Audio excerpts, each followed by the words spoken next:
annual cybersecurity webinar under the theme From Awareness to Action, AI Risk Readiness for Business Leaders.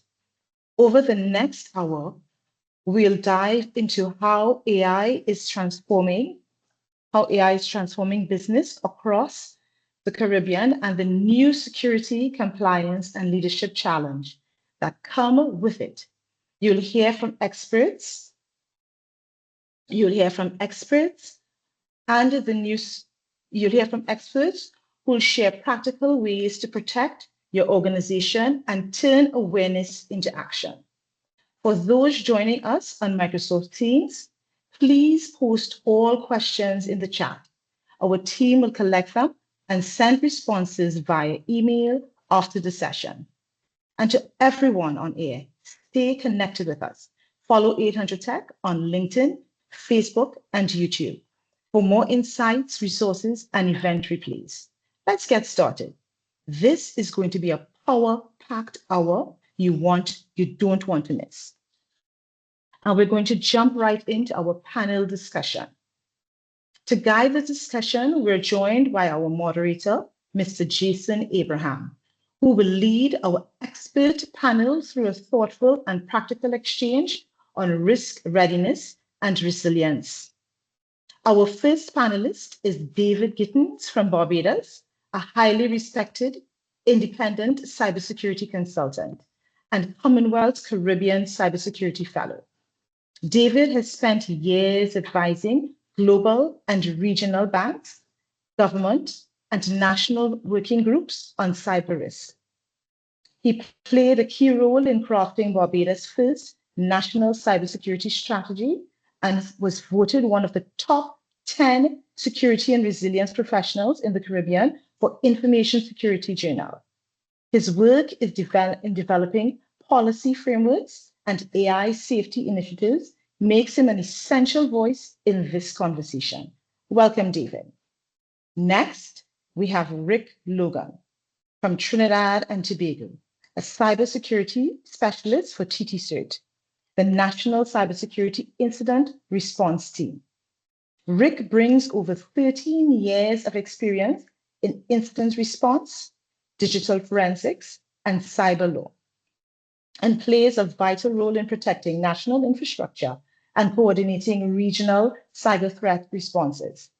His international recognition, including presentation at the first technical colloquia in Amsterdam and regional conferences in LAC4, positions him at the forefront of cyber defense and AI threat intelligence in our Caribbean. And joining us from Jamaica, we are proud to welcome our very own Mr. Junior Gilpin, a cybersecurity engineer of 800 Tech and a director of education for ISC2 Caribbean chapter. With over 15 years of IT experience and a focus on governance and risk compliance, Junior is a certified data protection officer and a leader in upskilling cybersecurity professionals across the region. His expertise in security auditing, implementation, and AI-related compliance ties directly into today's theme for readiness and resilience. Together, this panel represents a cross-section of Caribbean cybersecurity excellence, from national defense to regional policy, private sector protection, and professional development. So let's get going. Jason, over to you. Thank you, Nadia, and good morning, everyone, to our listeners on 106.5 FM and to everyone joining us on Microsoft Teams. Welcome again to 800 Tech's third annual webinar. This year, we're going to be focusing a lot on AI. And as you all know, AI is everywhere around us, everywhere we look, whether it's in our personal lives, whether it's in our business lives. Everything has AI. Every piece of software seems to be touting their AI capabilities and how much it can do for us and how much it can benefit us. AI brings efficiency to our lives. It assists us. It brings convenience, but it also brings risk as well. And these risks are things that we need to be aware of before or while we embrace it, I should say. Because we can't just go into it head over heels and not understand and not realize the possibilities that exist aside from the benefits. So today we have our panelists here, all of which are very versed on this topic. And the beauty of the panel that we have put together here today is that we actually have representatives from various parts of the Caribbean. As Nadia would have said, we have Junior from Jamaica, we have David from Barbados, and we have Rick from right here in Trinidad and Tobago. So they all have little areas of expertise and experience from those different territories, as well as the Caribbean as a whole and internationally as well. So I expect today we should have a nice, short but sweet discussion with lots of information coming out of the panelists. And we're going to actually start with David today. And David, I'm going to ask you to lead us off. So, as I said before, AI brings efficiency in our lives, but it also brings new risks as well. So, from a governance and policy standpoint, what practical steps do you think Caribbean organizations can take to strengthen their AI governance and risk frameworks? And how does this align with the current state of cybersecurity and the maturity of that cybersecurity within the Caribbean itself? Thank you, Jason. Good morning, everyone. Well, as Jason said, it has so many advantages. I mean, it's something that everyone wants to take advantage of, basically. Um, it can do a lot for you in terms of making work easier, reducing the number of people you need to do things. It can deal with a lot of boring work. It can find trends that humans can't find on their own. But unfortunately, because it's something that is newish, is not the most mature technology. And again, we're talking about large language models, not the old AI that was been around for 20, 30 years, but in terms of the large language models, they're still relatively new. And some of the risks, one of the main risks is that they can leak your data, especially if people don't know how to actually use it. So from a business standpoint, the first thing you need is AI strategy. AI is there. We don't talk about shadow AI, but shadow IT, but there's also shadow AI. Your employees are using AI even if you don't know. And they may not know the risks. They may not be that familiar with things to watch out for. AI tools today are usually they're cheap. They're easy to use. You don't need to go and take a course to use them. Even a child can use them.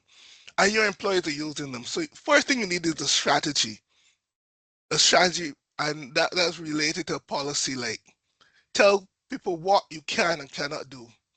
Like a lot of employees will make mistakes because not that they're malicious or they're stupid, they don't know any better.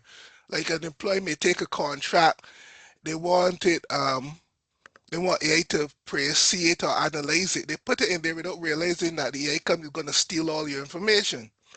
And it may not be your information, it may be your clients or your business partner's information. So data leakage is a big problem. Then there's also data leakage due to cyber criminals attacking AI systems trying to extract the information. So your employees using it for legitimate reasons, but people have found a way to make it spit out your stuff. Um, People may put something like a CV in AI. AI is going to grab everything in that CV. You may be doing a business plan and it's proprietary information. You put it in AI to let AI rewrite it. AI will steal all your business information. So so so you must have a policy and strategy in place that tells people like these are tools we use, these are how we use them. This is what must never go into AI. This is what you need to get confirmation from our legal or PR department before using AI. So unless you have a strategy and a policy telling people what they can and cannot do, you're going to be exposing yourself to risk. Right. Yeah, definitely. I 100% agree with that. Data leakage is one of the biggest problems with AI. And I think that is something that a lot of users don't realize. They assume that you put information into there and the information is still yours. But we know AI learns, it builds upon the information and the information that you do put in there, it now belongs to whoever owns that AI, that Yeah. language, that learning model, right? And it's definitely something we need to look at, and we need to keep reminding persons about, just so it's at the top of their mind, so that they know how to go about using AI. And in line with that, Junior, I'm going to pass on to you. When we talk about the AI risk readiness and teaching people about AI, what does this really look like in practice for, let's say, small and medium-sized businesses? And what additional steps do they need to take from the outset to ensure that there's proper compliance and data protection? All right, morning everyone. Thanks for that question, Jason. So basically, I'm just going to ride on the back of what David just said. Well, first, initially, you got to identify these assets, because a part of risk management is knowing the assets that you're going to be managing the risk for. So one of the things we realize with AI is that even the global leaders like in US and Europe, they are still struggling to keep up with the rapid pace of AI. So what I'd say for most small business, get professional advice, because I've seen cases where companies say that, hey, we are too small for certain things to happen to us, and they use AI. AI spit out back some information based on a prompt injection that I basically put into the AI, get all the information. Now we're in a court battle because I got proprietary information from AI, but you're claiming that this is your copyrighted information, but you gave it to AI.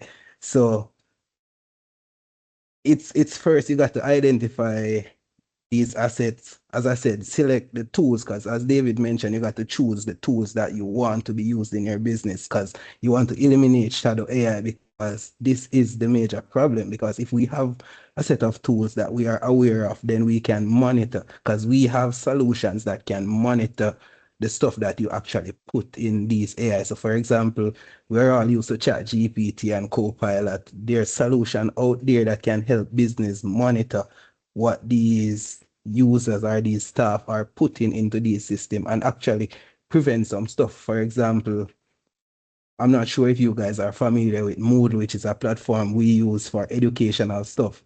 So when we're giving exams, we can prevent students from copying and pasting information from the internet.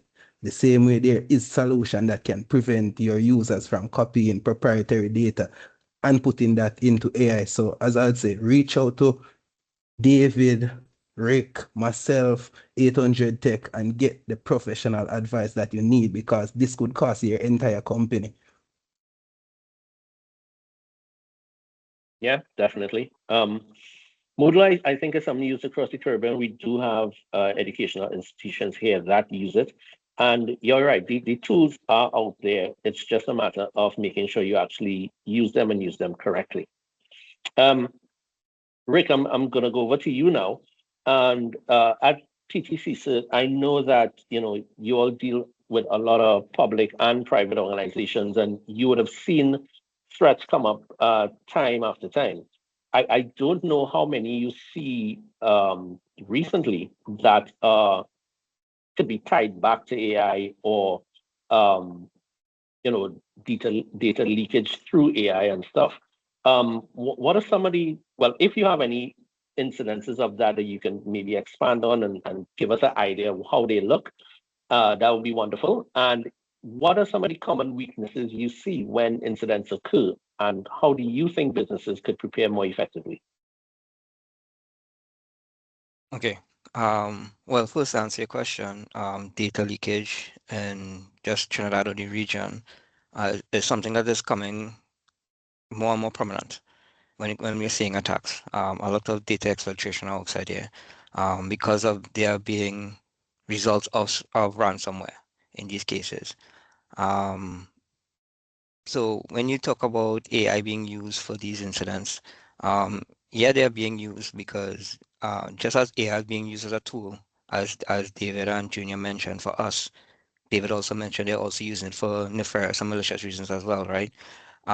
Most of these malware and malicious codes are being written by AI. They are being more dynamic. They are coming across more sophisticated.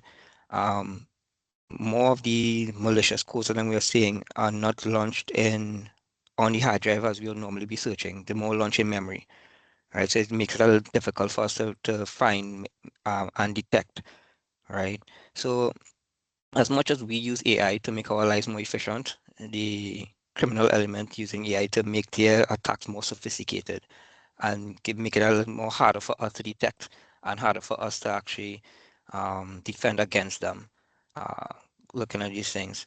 Um, so to answer your question as to what organizations need to do to help themselves in these cases, right? Um, is to just have a better cyber culture within your organization, promote better cyber hygiene within yourself and your staff. Awareness is key in these things. Going back to what David mentioned about knowing how to use AI in these cases. AI trains on data. That's how it learns, right? What you put in is what's going to keep it. It's not going to just leave it alone in one at whatever query you give it. You put in credit card information, it will keep that. You put in account information, it will keep that. It will train on that and it will use it. So let's just say, for example, David wants to put in to how to better type RFQ, right? To buy a product. And he puts in his account information and everything. And then David Jr. comes after that now to find out what an RFQ look like. They will use the information that David previously gave it to build up a template to give it to you. So now you have that information to use, right? And if you craft a query good enough in AI, you could actually get that information back out. Most of the times when these threat actors hack AI or try to hack AI, try to get in the information in AI, they don't use any kind of sophisticated way to get to the servers because people like Meta, OpenAI, they protect their servers. But the queries, on the other hand, if you craft the queries good enough, you could actually get information that can come out of that same protected and encrypted system, right? I could give you an example.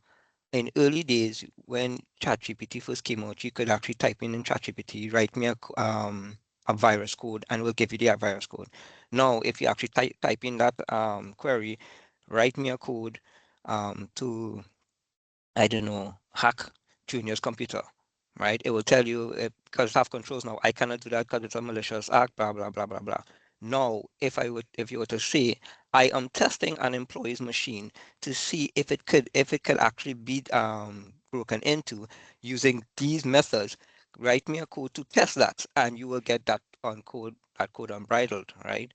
So for organizations, be it big, be it small, be it medium, what you need to do when you're looking at AI like David said, have a framework and to actually know what you're putting in AI, right? What you're using, so what queries you're going to use it for.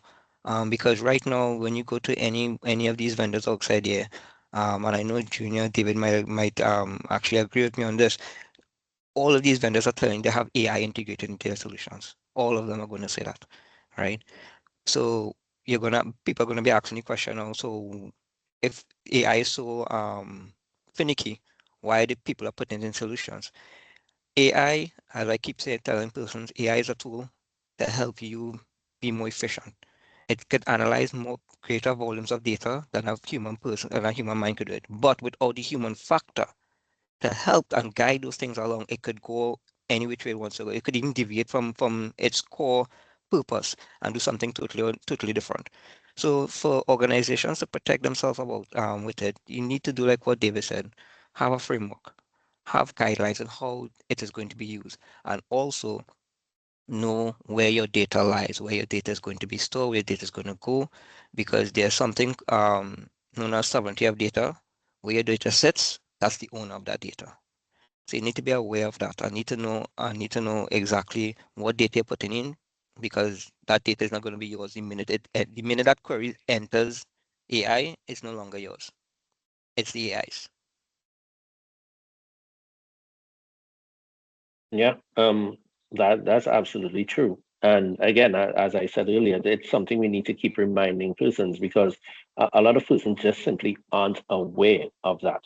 And that where you said where the data sits, that's where it belongs. At the end of the day, it's the data um, that's going to be available to the public once they use the correct queries. And we do have to be extremely careful. And I mean, traditionally, cybersecurity has been more of a IT issue. So the your IT department deals with that specifically, and you're safe and you're protected, etc. But as we all know, and you spoke about culture, the culture of the organization specifically, um, leadership has to be involved in it as well. If the leadership is not on board, then things are just going to be here, there, and everywhere. They have to actually guide the organization through your cybersecurity policies and how your organization deals with these things. So, David, I know you speak a lot about governance and policy frameworks. Uh, can you expand a bit on uh, what the frameworks should look like in terms of data security and the ethical technology use, especially when it comes to AI? All right. Traditionally, um, organizations with a certain level of cybersecurity maturity would use frameworks like ISO 27001 or the NIST cybersecurity framework. These are well-established, tested frameworks that tells you how to manage your data systems. Because of the rapid expanse of modern AI systems, and because of the size of the risks with them, people have now moved away from just using your basic cybersecurity frameworks to developing specialized frameworks for AI. Like ISO has the ISO for the 2001 framework. NIST has the NIST AI risk management framework. Because AI is so important, it can't just be said, oh, that's just part of cybersecurity. It isn't. It's something new, and the impact is so large that there are actually new frameworks created to help. The good thing with these frameworks is that they're created bearing in mind the existing framework. So the ISO for 2001 and there are a few others, they link directly back to the standard ones that we're accustomed to, ISO 27001. Right, so I'd encourage people that if you don't, if you already have governance in place where you're using different standards and things, you can look to, in addition to what you're using, move to some of these new frameworks as well, right? Because these frameworks are specific to AI and they'll go along with what you already have in place. Being realistic, I've been in this game a long time, and I know in the Caribbean, certainly in Barbados, we talk about these frameworks, but very few organizations which are not regulated implement them. Um, the truth is, these frameworks are difficult. You need specialized staff. They're costly and they're time consuming. A lot of organizations will tell you, oh, I want to do ISO 27001. Check within 3 years, they still haven't done it. It's hard and it's expensive, right? But because of the size of the impact that doing AI wrong can cause, I would really encourage people to try to get in the standard cybersecurity framework as well as the other one. It probably mean realistically that you have to bring in some consulting team or a team of consultants or something. I'm not going to fool you and say it's easy. Doing IT governance properly is not easy, and I'm not going to fool you and tell you it's cheap because it's not cheap either. But if you want your organization to survive, especially in terms of reputational damage and lawsuits, I would encourage people to do it, right? And the thing is, you don't have to silly ISO 27001. That's a framework you certify to, but you don't need to certify to it necessarily if there's no regulatory requirement to do that. But you can say these are the best practices of ISO 27001. These are the areas which relate to my organization. Let me put these things in place. Like, let me put multi-factor authentication in place. Let me put cybersecurity training in place and awareness. Let me put disaster recovery in place. Let me put incident response and ransomware playbooks in place. So even though you may not be able to implement most parts of these things, they give you a good guidance for proper governance, right? So if you can't afford to certify to ISO 27001, you can still do parts of it.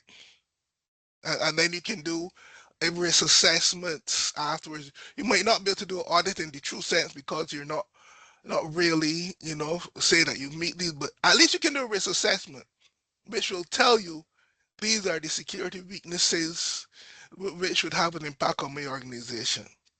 So that is what I would say. Look at the best practice frameworks.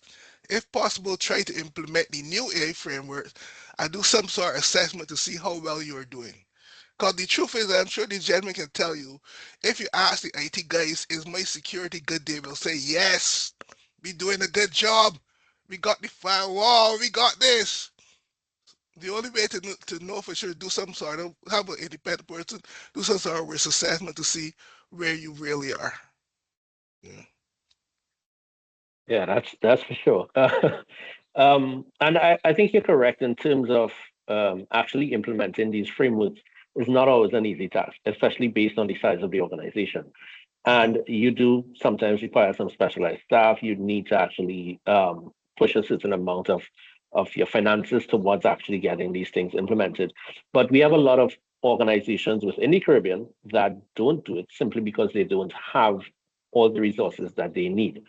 Now, you did touch on the point that there are other little aspects of things like multi-factor authentication, etc., that they can put in place to at least assist a bit in the interim. And Junior, I'm going to ask you to just dive into that a little bit more. Um, how do Caribbean businesses develop their cybersecurity resilience despite resource constraints? And what sort of metrics do you think we can have the executives use in order to measure and track their organization's cybersecurity maturity?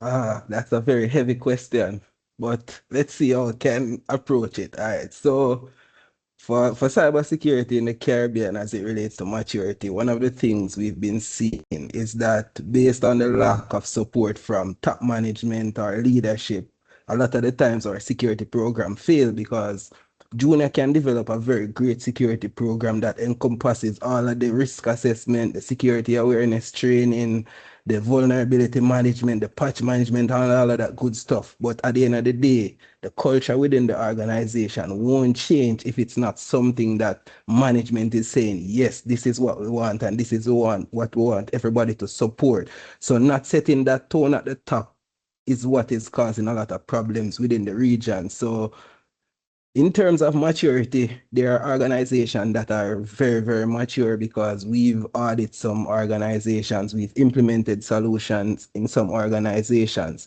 But overall, these controls that are needed, as David would have alluded to, some of these can be implemented without it even costing you any money. But because everybody just associates cybersecurity with spending money, people tend to kind of drift away from it. So for me, as I said, getting more support from senior management and leadership within these organizations and changing that security culture is one of the things we would like to tackle head on first, and then we look at then moving down, implementing these solutions, training these staff, and getting everybody on board. Because one of the things, I'm not sure if you guys would have seen it as it relates to AI and cybersecurity. Recently, there was a case before the Caribbean Court of Justice, and it was basically thrown out because the head of CCJ was saying that, hey, you can't use AI to write up a case because a lot of this is where AI is hallucinating. So a lot of this information is not even factual that you're presenting in court. And this is a business case because you're actually representing an organization. So you can imagine you going to court and costing top management a whole lot of money in fines without them even knowing that these things are happening. So as I said, we as the IT guys would have a lot of solutions that we can implement, but without that support from the top, a lot of it won't really make much sense. And this is why I really get passionate when I talk about this specific topic, because it's something that I'm not sure if David and Rick is facing the same thing in the Caribbean, but it's the same thing. That's what we're facing in Jamaica. We get a lot of pushbacks when it come on. Oh, we're too small, we can't be hacked. And then 2 weeks later, you get a call. Oh, Junior, we have a ransomware. We need your help. Like, how does that make sense? You're too small to get hacked, so you shouldn't be calling me. So these are some of the things that we are faced with on a daily basis. So it's hard, but we just need that support from the top to really push it over the line. Because as I said, we are skilled professionals who study these frameworks, study these solutions, study how to make our organizations click, how to make it very secure, but then not getting that full support is usually that barrier that limits us. Yes, for sure. We're definitely too small to get hacked. So I mean, you're correct. It does have to come from the leadership, and that goes for all organizations, whether it's small, mid, or large. We have to get them on board, and sometimes, or a lot of times, actually, IT traditionally has been something that organizations don't always see the benefit in, prioritizing. It always seems to be a by the way kind of thing. And we know now that that's definitely not the case. IT is intertwined with almost every aspect of the organization. And sometimes leaders just don't understand the types of risks that go with that. And and Rick, I'm gonna just ask you this. If it is we need to get these leaders on board, sometimes we do need to kind of give them examples and show them of what is actually happening out there. So, from your vantage point at TT-CSIRT, what type of trends and attack patterns are you seeing right now in the region that seem to be most concerning? What seems to be most concerning is I would say ransomware, data leakage.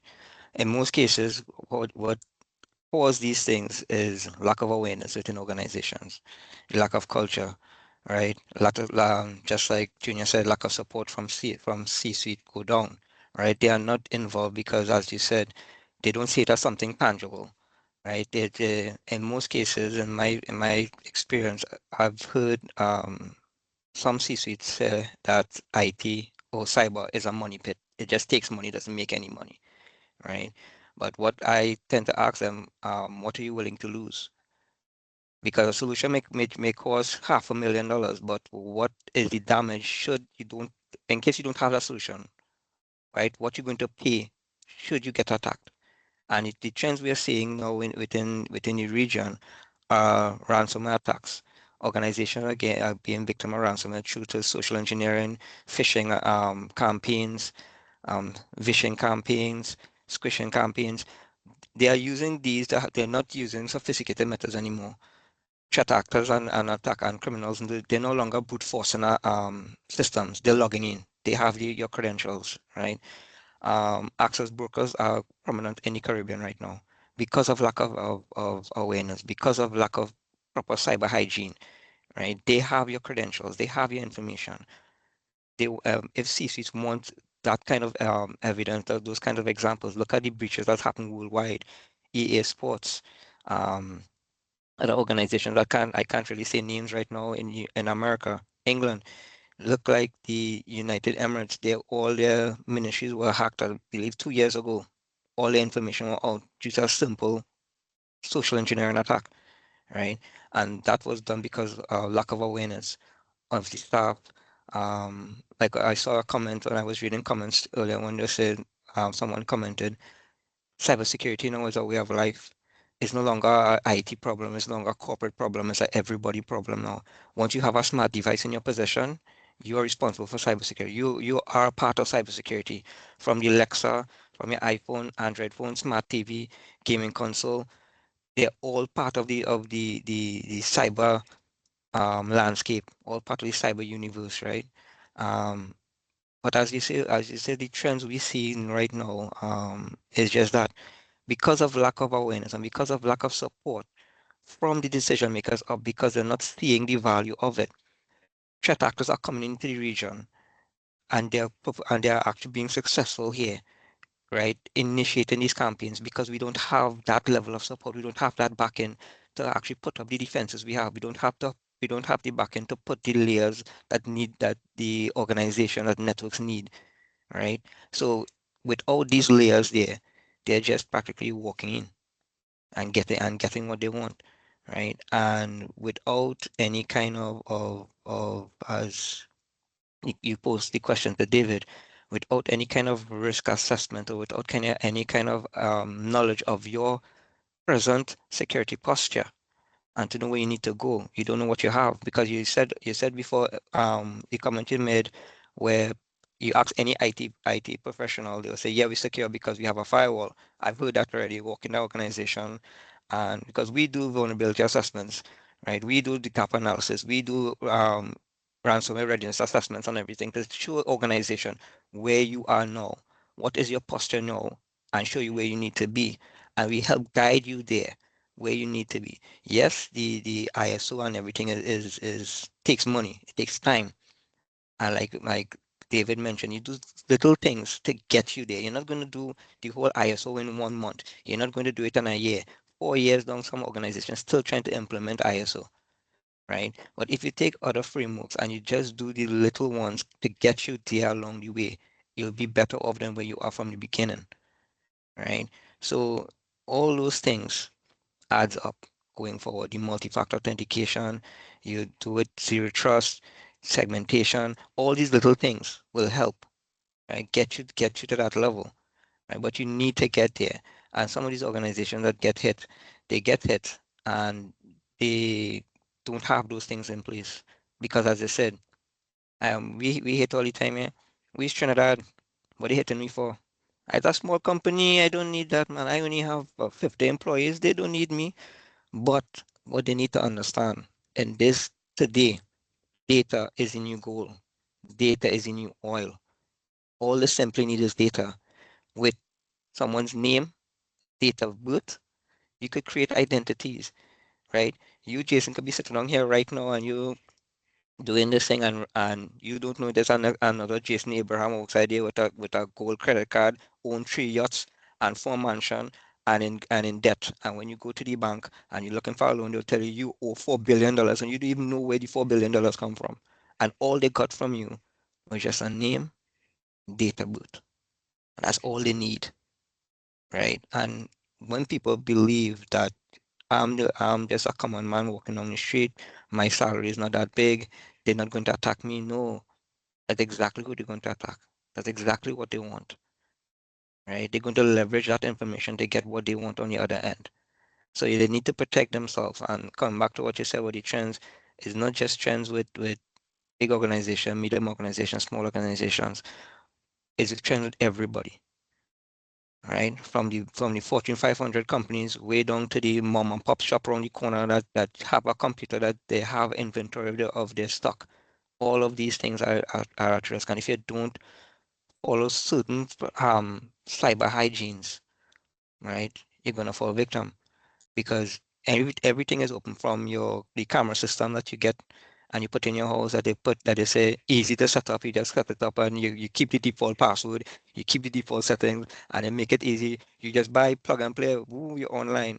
Yeah, a guy like Junior and myself could just drive to your area, get that camera, and we could do whatever we want. We could spy on you, sell your videos. You could do whatever we want with that information. We could do that with camera system, access points, right? Yeah. Okay. Yeah. So I think Rick has definitely put some fear into our listeners here today. I'm not here to put fear in people, just to make people aware.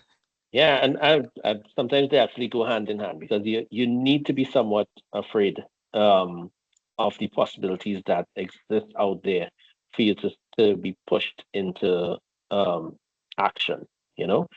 Um, so we are a bit out of time for our panel discussion. We do have one more speaker lined up after this. So I do want to say thank you to the panelists here today. The information you all would have offered, I'm sure, has been well appreciated by all our listeners. I know there were a number of questions in our chat, and unfortunately, we don't have the time to get to all of them today. But definitely after the webinar, someone from 800 Tech will be collating the questions, and we will craft responses and send them out to everyone who has signed up. You would have provided the emails and stuff, so you can look out for those responses in the next few days.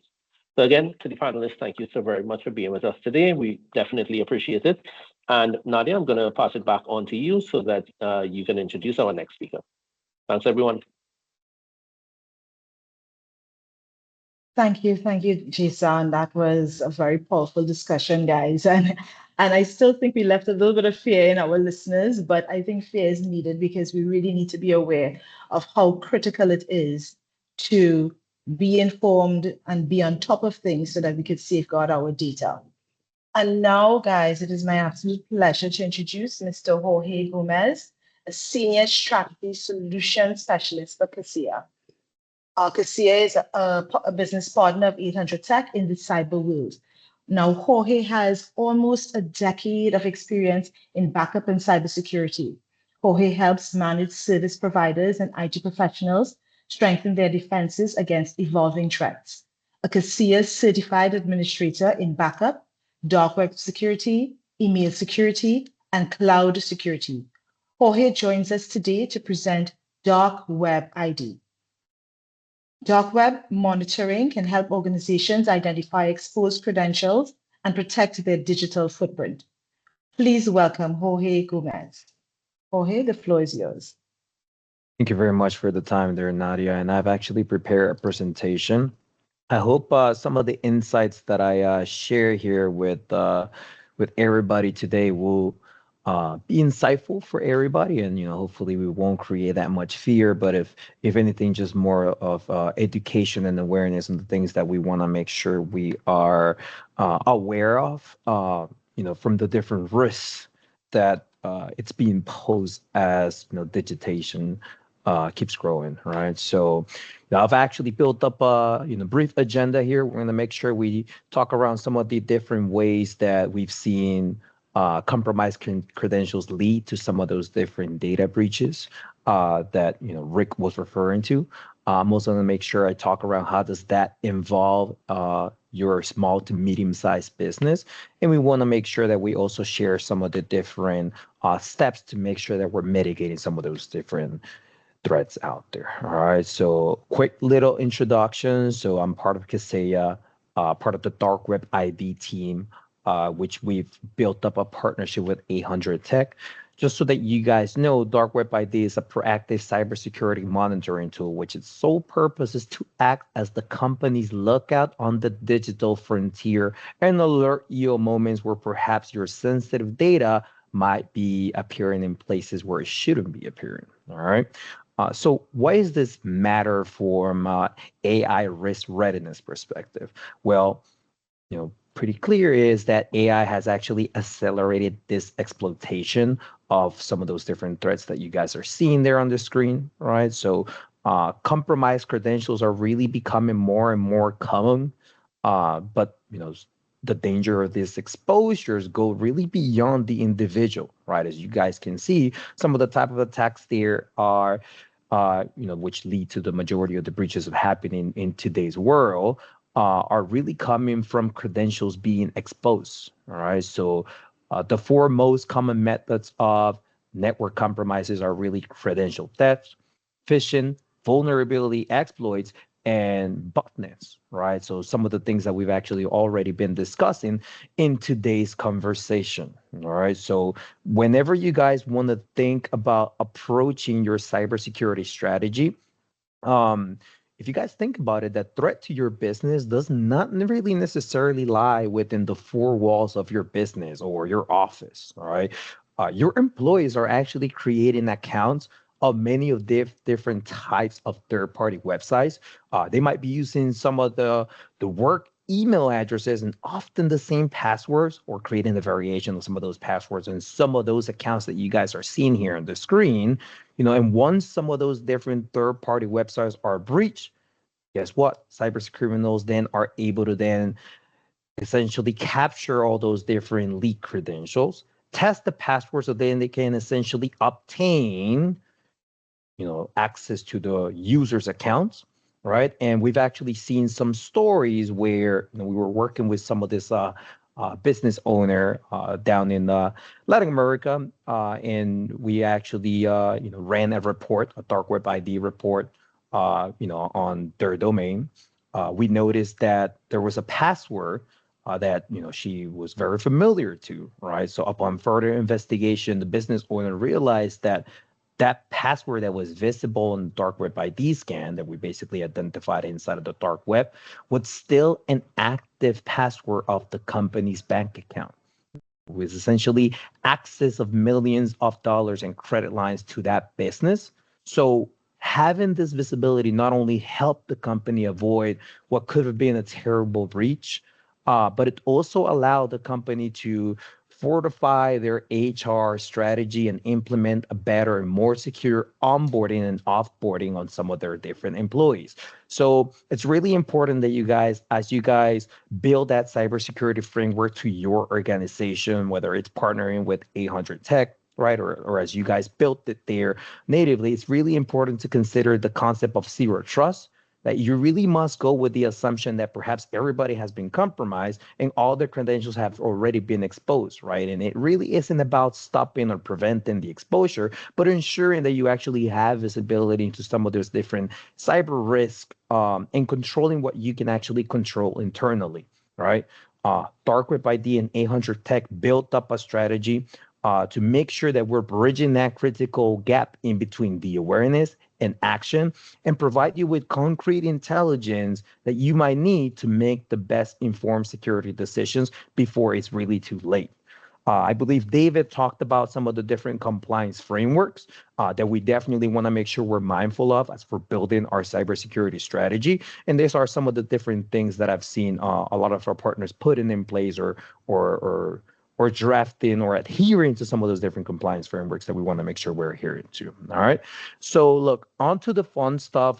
We've been talking a lot about dark web and the different things that dark web ID does essentially to give you visibility into some of those different areas. So I want to make sure that I walk you guys through what the actual dark web will actually look like, right? So just so you guys know, the dark web is basically not accessible through standard browsers like Chrome or Safari. It really requires a special software like the one that we've developed that it will give you legitimate use for privacy, right? So we want to make sure that we're giving you some visibility in areas that we typically don't see. So what I'm sharing here is essentially a screenshot showing how you can actually purchase data from employees from various companies, varying in different type of sizes, right? So there's a lot of bad actors that establish big businesses out there in the dark web, trading all those different personable identifying information that essentially put users and company in the vulnerable position, right? This is another screenshot that essentially illustrate how a lot of those bad actors are running businesses, like legit businesses that offer customer service there, right? With ratings that other sellers or buyers have actually rated them around. We're coming up to the holiday season. Guess what? Some of those bad actors are also offering some holiday discounts, right, to some of those different things out there. So we want to make sure that we're getting some of this visibility now before something ever happens to one of those different employees. All right. In addition to that, it really doesn't limit this to just the U.S. only. It could really affect anybody anywhere in the world. We've seen some of those bad actors also trading some French passports, which could essentially put a user in a vulnerable position, or it could essentially enable a cyber criminal to commit an identity fraud. Like we're seeing here, another person's ID being traded out there. We've seen bank accounts being traded out there from Barclays, credit card dumps, right? That can essentially, if you guys just think about what would that mean for you if your credit card numbers will get exposed out there in the dark web and you basically have no visibility on it, right? And hey, we're dealing with very smart people doing smart things for bad purposes, and they're paying big money for it. We've actually, one of our security analysts pulled this job posting from the dark web, which essentially just shows you something that could be something replicated from out of LinkedIn or Indeed, right? They're essentially paying over they have their $63,000 per month, which, makes you think there is a big incentive for these guys to leverage AI, the newest technology, so that makes it a big incentive for us to also use the right systems in place to secure our business. All right.